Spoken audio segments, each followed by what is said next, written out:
Today's gospel makes me think of the old adage, don't judge a book by its cover.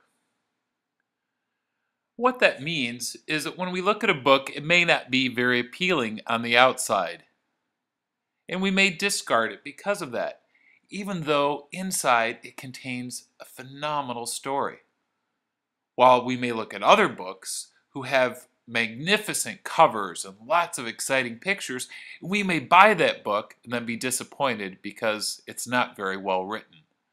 We need to go ahead and read a book to know whether or not it's good. In today's gospel, Jesus tells a similar story about Jews who were shocked because Jesus said that the Jewish religious leaders were not really that holy and that they weren't that close to God. The Jews were shocked by this statement because they had seen their leaders as being holy, for they prayed all the time, they wore special vestments, they were even very devout about attending temple. People were even shocked when Jesus said that the tax collectors and the prostitutes were more favored by God, and that they would enter the kingdom of heaven before the Jewish religious leaders. And the Jews didn't understand that because those were people of sin.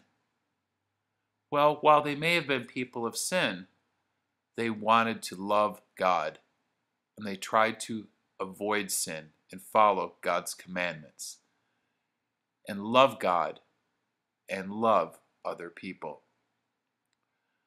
So let me give you an example. If a person prays the rosary and can do it 3 times in 1 hour, compared to a person who prays the rosary but takes their time and does it once in an hour, which one do you think God is most impressed with?